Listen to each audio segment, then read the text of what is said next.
uSportsCentral back at it. Adam Beal, Charles Ashley. We just had head coach Dominic Bramante of the Duke City Gladiators join us. It should be interesting stuff. You could catch their games here on uSports Network, by the way. We're going to have it all for you, powered by Provia Networks, Charles. It's going to be great. That's going to be the best part about it. I think if you don't have the opportunity to go out there right away, check out some of the games, you'll have the opportunity to watch it right here. And you can say, wow, you know. But I'm going to tell you right now, I've been to arena football games. It's a lot more exciting going right to the game, experiencing it, hearing the players crashing off the boards. It's going to be a lot of fun. It's basically hockey mixed in with football. That's what it feels like. It's going to be a lot of fun. So now let's move into our 3 and Out today, Charles, and the first topic that we're going to talk about, softball, right? Yeah. I mean, getting through it. We're right in the gist of it, okay? Now, best record right now with 1 loss, the Volcano Vista Hawks. They lead the show, right? The Hawks are on top of the world, but Rio Rancho did beat them soundly in the Metro Championship. So my Rams, I think, though 9-4, had a really hard scheduled tournaments earlier in the season. Traveling, I'm going to say Rio Rancho is the team to beat still. Yeah, with a Rio Rancho team that's played well, as you mentioned, a tougher schedule. They proved that when they played that Volcano team, putting a pretty good beating on that Volcano team. But you can't just downplay Volcano's record right now. 10-1. They're winning the games that are put in front of them. But that District 1, I mentioned in opening when we're talking headlines or whatnot, or up in our first highlight package, that District 1s are going to be stout, man, because you even have Cleveland sitting at 9-4. So it's not just going to be an easy race for your Rio Rancho Rams. I think it's going to come down to the last weekend in softball, man. And then you look at La Cueva Bears, and they made a nice little run. They beat Cleveland a little bit up this year as they finished 3rd in the Metro. And so obviously that district's always tough, by the way. I mean, District 2. Yeah, well, La Cueva, I believe, had a little bit of a down year last year. So this is a good start for them. They jumped out the gate sitting at, 8-2 or 7-2, I believe. So they're getting a little bit of confidence. That district, as you mentioned, a very tough district. But I don't see Highland getting any better. You know, I don't think Manzano's going to get any better. So it's a tougher district, but it's south, not 7-2. Las Cruces having a nice start to the season. Oñate's good; they're 9-4, and then also Hobbs having a great start to the season, 6-2. So I think that the top is balanced. I don't think anybody is unbeatable. Last year, Rio Rancho went unbeaten, and we're unbeatable. Yeah. This year, it's different. Well, yeah, you had a top-heavy. It's top-heavy now. They're like teams like Albuquerque High. I thought they would be a lot better at softball. They had a great season last year. Had some girls. A lot of their team came back this year. They're down. I think Rio Grande is a little bit down. But you're right. Down south, those teams now have a little bit of hope because they're saying, wait a minute, we're just as good as these teams from up north. And I think it's going to be a wide-open race. But I still think your Rams, with that championship pedigree, are still going to be the favorites going into tournament time. On the boys' side, 6A, obviously we've been talking about La Cueva and El Dorado. Yeah. Carlsbad, always a team that you need to look out for. Again, a great start to the season, these cavemen. 7-1 on the season. So, you know, them and El Dorado, of course, always battling for that. But I think La Cueva is the one. It's so hard to judge where these teams are at. For example, Oñate sitting at 11-0, right? But when you look at their schedule, they haven't played a lot of the caliber teams that the La Cuevas have played, the Sandias, even the Carlsbads or whatnot. So we'll see as the season progresses if the Knights are for real. But they did make the trip up to Albuquerque and swept the games that came up. That's a tough trip. They went to Trisco, beat them up. Like a team that was building from last year, and they had a good year the year before that into the quarterfinals.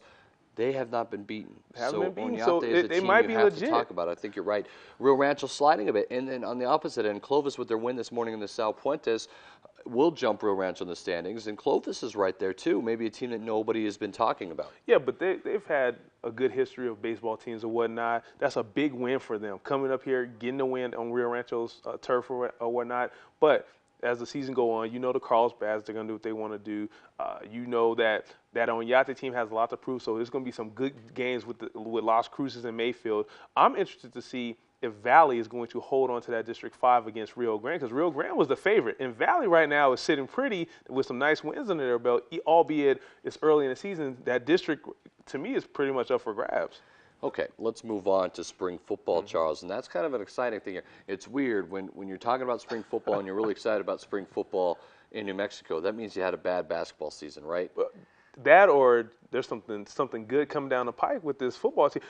You and I both said it when we talked about football last year. Spring football, This gives us a chance to watch some of the players that have developed, see who's been in the weight room, see who's going to be fighting for positions. Everyone's talking about how deep we are at quarterback now, which we've never had that conversation. Hold on. How are we deep at quarterback? Everyone's saying you on. got Apodaca transferred in. You got Lamar. What does that mean? We've never had Cole Gauchi. I mean, he's always been a tight end. He's always been a tight end. We're still exactly where we were at quarterback. We're 5 deep at quarterback. We're not 5 deep we're at quarterback. 5 deep Just because at we've quarterback. recruited 5 quarterbacks doesn't we have mean we're 5 deep at quarterbacks. quarterback. That's garbage. It's still 5 quarterbacks. That's garbage. You're just mad because Gauchi, your guy, had to move to tight end. I'm looking to see if we've improved our defense. I'm not worried about our offense. We've shown we can score with really good teams. Okay, but I also think we need to pass, though. I think we need to pass. Is Lamar Jordan the guy to pass? Yes. Is he? You don't think so? What has he done to Have show you that seen he can Apodaca chuck play? that rock around? What do you mean? He was the only reason we had passing yards last year. Yeah, minimal passing yards. There was a minimal playbook. They didn't let him just sling the ball around. I don't know if having 5 quarterbacks and a transfer in means you're deep at quarterback. Okay, Everyone's got 5 quarterbacks and a transfer. The offensive line, they're deeper now. They go 3-4 guys now on their offensive line as far as the depth chart, which is a big deal in football. You know that. The defense has improved. There's guys that came back that were young last year. They got better. I'm not worried about our It's about offense. improvement. I just talked about defense. The defensive line. Okay, your so cousin. that's Shout what I'm out to saying. your cousin making doing third good. team. That's big stuff. But this team is improving, and you know that. I'm just hoping they can get 6-7 wins and everyone can kind of calm down and be happy for football for once. Defense. Since we had a bad basketball season. Get a defense, and we can compete for the Mountain West. We don't even need that much defense. We need the offense. We don't need the offense. We're set offensive. I'm not worried about the offense. We cannot continue to run 88 times a game. Why not? We got to pass the ball. If you're scoring in the 30s, then you can run 88 We'll set up the plays a play game. action fake and throw the ball down the field. Every once in a while, sure. Get Cole Gauchi in there. What are you, Newt Rockney, man? This guy, you don't even want to. I like Cole Gauchi because he's a local that's guy. why you think Romel. Romel Jordan. Romel Jordan, I think he's doing great too. He's going to get a lot more playing time next year. It's going to be. I know you cheering for your guys. Gauchi's okay, man. He's in a good spot. You don't like local guys here? I love local guys. No, I love obviously local guys. You know, I'm a big advocate of recruiting local. I'm interested to see if Blair Manley's going to crack that lineup. I think they need some defense. Oh, here you go. All right, let's move on. All right.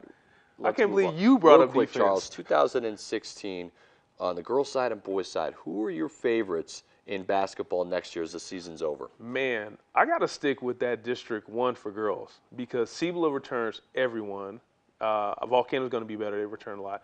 And for boys, Cibola. No, you're right. Cibola. But I still think it's going to be competitive. And I think on the boys' side, honestly, I think Valley, Cleveland, Albuquerque High are going to be favorites. I don't think you could ever throw Hobbs. I think Hobbs has proven that every year they're going to have somebody somebody there. It's going to be different. You lose your floor general, Nelson. Big guy in the middle. They lose something every year, and they seem to rebuild. No, I'm going to go with the Cleveland Storm. They've had Nelson I'm for a going to go while. with the Cleveland Storm because the best player in the state is Marcus Williams. But there's a lot of new and players he's coming back. He's coming back. So Marcus Williams, I think, is a beast to handle. What about Valley? I like Valley. I don't think you could ever count Valley out. But if I had to pick somebody, it's going to be Cleveland, and I think I'll pick them against your boys, Albuquerque. You think High, that's returning those 3 guard starters. Ooh, four starters in all, right? 4 starters. So Albuquerque High is going to be, I think, 4 starters, 10 returning players. Cleveland returns, 9? Yeah, they return Valley a lot. returns 7 or 8. Ryan Jones, but Marcus Williams can score 30 points a game. He can. Yes, he can. Believe that. So Look, I'm we're not already about talking hoops next year. Well, we're already arguing hoops next year. Why not?